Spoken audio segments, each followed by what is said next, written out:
It's been one of those days. Ow!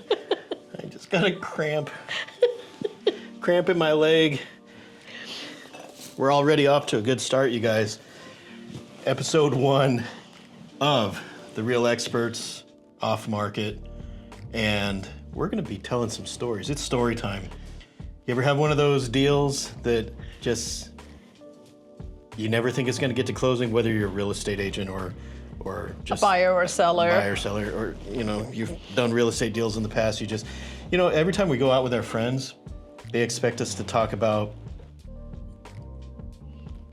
real estate. And that's not a bad thing. I guess that's because we always talk about real estate. That ends up the conversation. Let me clarify that. That's not a bad thing for us. And I've told several of our friends this because sometimes they feel guilty. They're like, so how's your pool project going? Or how are Is your home theater going? Yeah, we're in the home theater right now. Or how's your cats? And we're like, oh, they're good. Oh, but what happened at work today? Let me tell you. So we just thought, you know what? At the end of a long day, Alice and I were always sharing our challenges, our things that were exciting, the rewards of our line of work, and usually we're having a glass of wine over it. So we thought, you know what? A lot of people like hearing these stories when we go out with clients or friends. They like these stories, so we thought, you know what? Let's share it. I watched a YouTube video this morning on documenting your life, really. And I started thinking about my grandma, and she was of a generation that it was like a lot of photos. Sure, home movies were a thing, but I'll make that a short portion of this story. But her house burned down with all of her family photos in it right after she died. And my aunt was good about going and collecting some things for a slideshow to make for her memorial service. But I was thinking, a lot of people these days could be documenting their life. And I'm not trying to be morbid right now, but if in the future somebody wanted to do a search on me from my family or a search on Alice and go back and look at cute things, man, YouTube and Google can just index everything and go and find, maybe not this video. That's how our broker got her daughter to accept to take pictures, because her daughter was like, no, don't take pictures. And then they start looking back years and years when, she was a little girl, and she's like, isn't that fun to look back at photos and see, stories and see how you look like it. And now she's more open to take photos, because teenagers, they hate photos. They don't like to do that. Nobody likes getting their photo taken. It's like, let me see if my hair's perfect. But right. Everyone 5, 10, 15, 20 years later wishes they had more. Or maybe even after someone passes, they wish they had something. Anyways, I said I wasn't going to be morbid. So, Alice, we've been kind of brainstorming about what kind of story we wanted to kick off our first episode with. Did you kind of nail it down on which story you want to start with?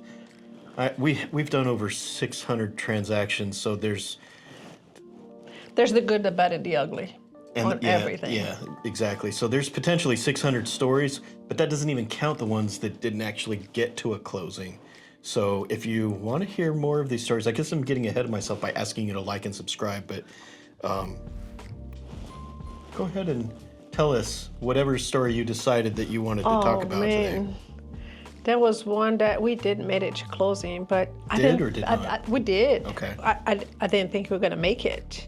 I mean, to begin with. That feels like all of them sometimes, but go ahead. To begin with, I didn't think we were going to make it. It started with this condo that we had to list it, and I asked the seller, we always go take a look prior to list and give our list of must-haves. Maybe let me see if you can do that. Wish list, right? The wish list, exactly. And one of the things that we always say is that clean properties sell for more, always. So one thing that I try to be non-negotiable is cleaning. Well, because we were the second realtors on this property, the seller said, well, the other realtor, I already paid for professional cleaning. Why do you want another cleaning? And I'm like, well, because it's not clean. They said it was clean, but it wasn't. So we don't actually know if the cleaning happened and they just didn't do a great job. Right. If the seller paid for those cleanings or not. Yeah, we don't know, but I mean, I'm sure she paid for it, but he was, according to my vacuum cleaner, that I have to empty twice, he wasn't. Right. But there's something that we usually don't do, but... I always make the joke of, I found several tenants at sufferance there. Yes, you did. Little roaches and bugs. It happens when you're not occupying a space. Let's get this done. They move in quick. Let's get this done. Get my vacuum cleaner. Let's roll it and get it ready and stage it and move furniture. We do that too.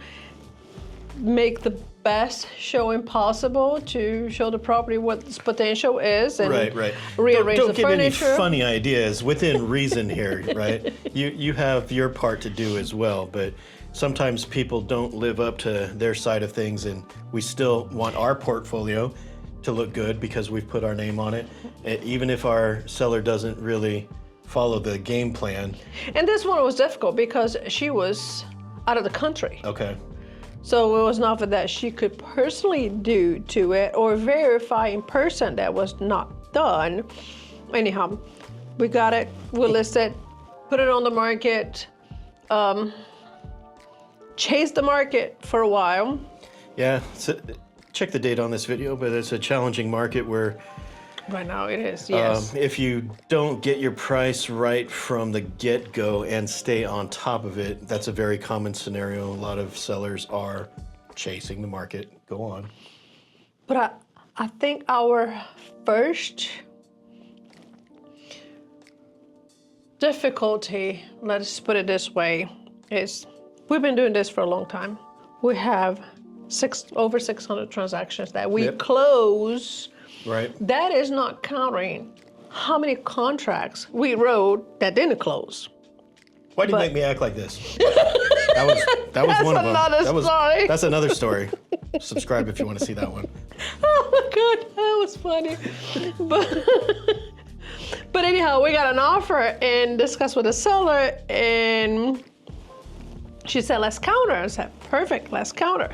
So according to the Florida contracts, we prepare a counter offer, and then the seller signs the counter offer, counting all those terms that are in the original offer of the buyer, and send for the seller's signature. And she said, I'm not signing this because there's two different prices. There's one on the counter and there's one on the offer. I'm like, yes, we countering those terms. If you read on a counter offer, says everything that states here is countering what is in the other offer. But there are 13 pages on the as-is contract.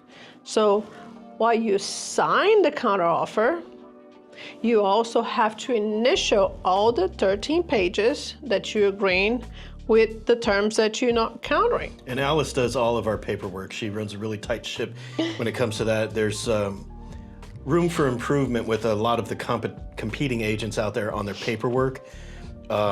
Man, I could go off into left field on that, but... But that was not the case. I understand, but what I'm trying to say here is that Alice does amazing paperwork, and... I love paperwork. Some people hate that part. I love that part. I'm kind of OCD, and I have to check all the boxes. It's like every field that it needs to be checked, I need to make sure that everything is correct. So just like any job or career, maybe the one that you're in, there are certain things that you encounter all the time that you know very well, but when you're dealing with somebody, a client, maybe your customer in your profession, whoever your end user is, they don't deal with it every day, so they question you. That's the kind of challenges that we put up with. We have understanding because you don't do this every day, that those questions are going to come up. But, and I don't have a problem explaining how it works, because that's what we're doing. Right. And contracts, They update contracts sometimes on a yearly basis when the law changes and they add stuff and they change stuff. So we are on top of those things because we want, yeah, I love to do that. I love to do that part, contract part. I love that. But anyhow, she would not sign it. She would not sign it. And then the funny part, it didn't matter how much I explained it, it would just wouldn't go in. I think she was using ChatGPT too. Oh, yeah. Which, don't get me wrong, I use it for everything, but but I also understand when it's kind of not got something quite straight, and I give it some more feedback to refine the output, right? But I think she was just putting something in and not really understanding what was coming out, and then following the advice of Chat, and it was because the prompt like has to be right. You know how Right. many contracts, how many states, they all different. Right. You have to specify what type of contract, you have to specify what state you are and what are you doing. So she hired professionals, but then but she didn't trust us. But then she had another virtual agent giving her advice that she trusted more than Alice, which So anyhow, caused a little bit of friction. the way I went around this is that I went to the buyer's agent and said, listen, I can't get you this in writing, but if we can't get a verbal offer acceptance, we can get into a meeting of the minds and an agreement. You write me a clean contract, and then I can get that signed. So that's how we went around that, because I couldn't get her to sign it. There was no way. So hey, Thank goodness you got a little bit of cooperation on that. Oh yes, oh my God, it's like It's not just the agent, but the buyer then has to have it explained to them why they're signing another document. correct. And you know, that's why I always say who you work with matters. Yep. Because if you have somebody on the other side that is, the goal is to reach a point. Yeah, I've heard it said together. before that it's not our customers that blow up deals, but sometimes it's the real estate agent. So if you're working with somebody who's combative and they are just... They say, no, I want in writing, I won't accept that, right. Yes. But hey, we got it, we reached a point, we got an acceptance, and bam, we're in a contract. And I'm like, hallelujah, we got this done. I can't believe this, wonderful. And you went straight to closing. Great news. No, we didn't. So we got in the contract, send the paperwork to the title company, and I always have my email with the, hey, title company will reach out to you to get more stuff done. And the seller have a little technology issue, and she couldn't get logged into the secure website that our title company uses. So I said, no problem. Our closer is gonna call you and get our information over the phone. And she's like, okay. The closer tried to call her, no answer. I was like, well, I mean, she's in another country, so give it a time. 1 day, 2 day, 3 day, 4 days. At this point, I was calling. I was texting. Is no this response. the part of the story where you thought maybe she had died? I swear to God. Or was that further down the line? I would know. This is it? This is it. At that point, 3 days on the contract. She was happy she was on the contract. Right. That was a goal. And we couldn't reach the seller. She just vanished. Gone. That was gone. No response for 4 days. And I'm Usually like, oh good my God, about phone what's calls, happening? emails, and text, and now just ghosting you. Just ghosting. And I'm like, At what first, happened? we thought maybe she's upset with us, or maybe she doesn't want to sell anymore, and she's just gonna hope it And all we had that before. and hope it all goes away if she just stops responding. You know, it's kind of like a text message to one of your friends that owes you money. If they don't reply, maybe you'll just go away. Right. And I thought about that. Maybe she regretted. Nope. But on the 5th day, I get a response to a text. I got your report. And I'm like, oh. She was on a cruise. Thanks for letting us know. She was on a cruise. She didn't tell me I was going to cruise. So glad you're having fun. So glad everything is good. Yeah, no, she was on a cruise. Meanwhile, Alice is pulling her hair out and... Yeah, I swear that I have more white hairs than for that transaction. So we got that going. Got all the information needed. You know, we normally talk about this stuff, but I also have snacks at the same time. Do you? Yeah. Would you like some snacks? Do you mind sharing those? I will share with you. Here you go. So she didn't die. She was having fun. And I'm gonna have a cracker. Go ahead. Okay. Are we at the closing? No. Not yet. Not yet. More challenges. More challenges. So I honestly don't remember. So 3 days prior to closing the title company, and that was another thing. That was supposed to be a financing. Crackers might have been a bad idea. The microphone's probably picking it up. The buyer was gonna finance. When the buyer saw the closing costs, he was like, I'm not doing this, I'm paying cash. I'm like, fine, I take cash all day, every day. So. Mattress money. I know, bless the heart, the lender that worked so hard on it. Not really didn't make it. Money. But title company, 3 days prior to closing, sent all the documents to the seller. Didn't have to mail because it's a cash closing, so it was easy to do everything online. The seller texted me and I said, I want you to go over these documents with me. And I said, which documents? The ones that I got from DocuSign. And I'm like, I didn't send you anything. Those are from the title company. I need a title company to go over because they are the ones that draft that. And we as realtors, we can explain the contract. I can read with you, but I can't put that into my own words to you because that will be interpreting the contract. Practicing law. Practicing the law. We can't do that. We're only allowed to fill up the blanks. We're not even allowed to write our own additional terms at our own will. So I said, I can't do that because those are not my papers. Not happy with it. She was not happy with it. She wanted me to go over the closing docs from the title company with her.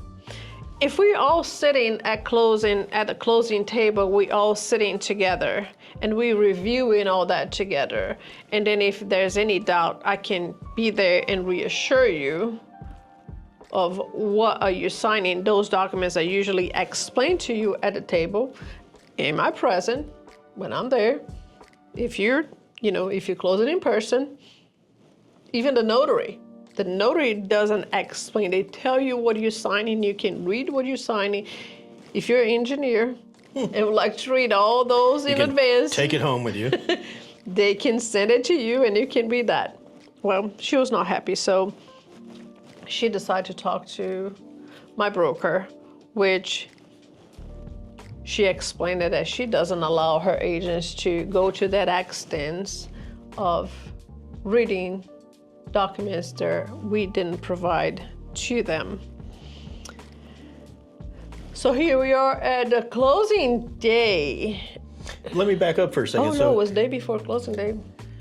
Our closer was willing to go over all the paperwork because it was hers. Yes. But she didn't want that. She didn't want that. She wanted you to She wanted a third party to read the documents to her. I see. Which to me, it doesn't make much sense. Now, I don't know if you ever confirmed this or not, but my suspicion was that wherever she was, whether she was on another cruise or whatever else, she didn't have a computer. She was just looking from her phone, and those documents were too small to read. So what she really needed was a screen reader to read it to her. Mm-hmm. And that was not communicated. It was just kind of some Go over with me. Nasty remarks, and you are supposed to tell me what this is. Gotcha. Okay, so fast forward. Joanne says, no, I can't do that, but she does call the person. And she goes over the documents with her. Okay. And that was, I think, day of closing. No, day before closing. Okay. we are with customers. And I got a call from my broker, and she says, the seller just called me, said the HOA went out to her unit. Oh, yes. And said that somebody's in there cleaning, have all the windows open and running the AC at the max. And what are they doing there cleaning her unit? And I'm like, oh my God, has the buyer's agent gave the code to the buyer? Is he going there and cleaning it? This is a detail that makes, it compiles to make this story go to the top of my list of, we need to start episode 1 with this one. But go on. So I freak out. I called the buyer's agent and said, hey, by any chance, did you give the code to the buyer? Is there anybody doing any cleaning service out there to get ahead, to get the property going? She's like, absolutely not. I would never done that. I would never go to the property without your permission. I don't even have the code to the property. Right.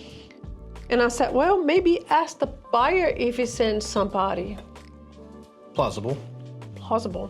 Well, she says, well, now the buyer's freaking out because he thinks that somebody's there stealing stuff from the property. Can I go there to see it? So they go and do a final walk. They do a final walk, and this was like, I think it was like after hours. It was certainly after 5. Much like this episode. On a Friday. After yes. hours. So dark. She goes there. I thought you were going to hit me. She goes there, open the doors, and is untouched. Everything the same way it's supposed to be. I showed her a t-shirt that I wanted her to get that says, my wife hits me. Don't worry. You'll never see the bruises. I always wear a shirt. You'll never see me without my shirt on. Go on. So that didn't happen. Just kidding. That didn't happen. So nobody was there, nobody was cleaning. Well, next day is the closing day. The seller still haven't signed her documents, even though our broker went over the documents with her. Wow. And I'm like, I am personally going to the unit, even though the buyer's agent been there. I'm going there to see because I know the property. I'm putting my eyes on it. I go open the door. All the blinds are shut. All the drapes are shut. I look everywhere. Everything looks the same. Nothing out of place. So here I go to the HOA office because what did the seller said? That somebody from the HOA office said that there was people in there cleaning. I go to the HOA office, introduce myself, and I said, I just want to see if you can let me know what is happening because the seller said that somebody from the HOA, she's like, no. The seller called me yesterday and asked me if I could go see her property to see if everything was okay. And I walk in there and I said, wow, this looks nice. It looks like your agent been there and it staged the property. It looks really clean. Did you change the carpet? Because the carpet looks clean. Everything looks fine. Good job. She's like, she did say that the blinds were open and she closed the blinds because this is a Gulfront property with beautiful views to the sunset, but with all those windows, it carries the heat inside the property. Sure. And that's something that we can control when you have showings. Buyers agent go in to show, of course you want to show the best, and you open the blinds, sometimes they forget to close the blinds. Right. But she's like, no, the property looks great. It looks like you realtor really staged well. It looks nothing like the other one done before. It looks clean. It looks previous listing nice. is what she's talking about. Right, the previous agent. And I'm like, okay, I'm happy to hear that. So nobody was there, nobody was cleaning. Nobody was doing anything to the unit. I called my broker, reported back to her, and I said that didn't happen. But still, the seller didn't sign it. Okay. Did she ever sign it? Well, she complained to the broker that here we are in, beginning of spring and summer. So Stay there. It gets hot. Yes. She complained that the air conditioner bill was $400. And she wanted us to chip in out of respect. Out of respect. Pay her bills. Pay part of her, contribute towards her utility bills. I got you. Well, I'm sorry to say, but your utility bills are your utility. I pay my bills. Right. You pay your bills. Right. It's not part of our fees. Right. We don't have a line item that says charity. No, We're in business. No. We're in the business of selling real estate. So we said, no, we were not gonna chip in towards that power bill. If you want to close today, you sign the docs. And I don't know if she thought that we were like camping out there and staying the night or something, but we don't do that. I mean, I'm not trying to be ugly, but we have a nice home. We don't need to go live vicariously and steal from our clients by staying in their properties. Right. I mean, could you imagine? Let's just say, fantasize for a second that we did try that and break the law and do something crazy like that. But I'm going to be sitting there for the day. And then a rental manager gets a last minute booking and somebody walks in, we're like, oh, let me get my robe. I'm doing a check on the property. I'm the real estate agent. No, it's not even worth it. I don't have time for that. Yeah, we have about 30 listings. The whole majority of them are condos. Right. And I say about 80%. But. Yeah, and we do have beautiful condos with beautiful views. And it's still, if we had a chance to do that, it would be to do social media. Right. To pop in and take sunset photos, sunset videos, things of that matter. But not to or stay a whole just, month so that we could stay run up there. Somebody's utility bill. I love my home. As one case in point, we had some kind of referral. Somebody wanted to give us 2 nights free at one of their rental properties, and we thanked them. We said, oh, we appreciate that. We'll let you know. It's been like 2 years. We don't even remember that. See, like it was a cool property. Somebody wanted to hook us up with a couple nights stay on a waterfront property, and we just don't have the time to. I'd rather take a vacation. Right. I mean, because you have to take your stuff with you. We drive past that house all the. Let's get back to the story though. We closed. You closed. We closed. She finally signed. She accepted that we're not going to pitch in with her utility bills. I did want to bring up, you may be intentionally not talking about it, but I do want to let our viewers know that we're not perfect. Yeah, sure, we had some challenges with the seller, but we're not putting that all on them. But I did want to point out that there was a credit that we did chip in on. We did, and yes. it wasn't entirely our fault. We use an app to calculate closing fees, and we have certain defaults that are set in there, but there was an app update or something, and it erased those defaults. So when we ran a calculation, it popped out a seller net sheet with a net number, and the seller was getting ready to sign the offer, and they said, she's like, can you guarantee to me that this is what I'm gonna get at closing? And I told her, she said, can you run a closing cost estimate for me? And I said, for some reason, my app is not working today. I think they have an update. So what did I say? I looked at the previous one, and for some reason, the doc stamps on the deed were not included. I think that's when it had the glitch on the app. Doc stamps on the deed, which is usually in other states, it's called as a transfer tax. It was not included in it. And when I said, I guarantee this is the amount that you're gonna get at closing. she stood by her word. Yes. When the title company run the numbers, it was short. because then we discovered that the doc stamps on deed were not added to the estimate, and I gave my word. So I felt like I couldn't go back to the seller and said, I'm so sorry, the doc stamps on the deed was not included, because sellers do work out of the net right. that they will receive, and that's how the counter goes back and forth. And technically, it is an estimated seller's net sheet that we provide, but the moment that somebody says, do you guarantee? And I said, I guarantee, and that fee was not there. We talking a couple bucks, 20, 30 bucks, lunch money? It was about $2,000. Yeah, so that should say a lot right there.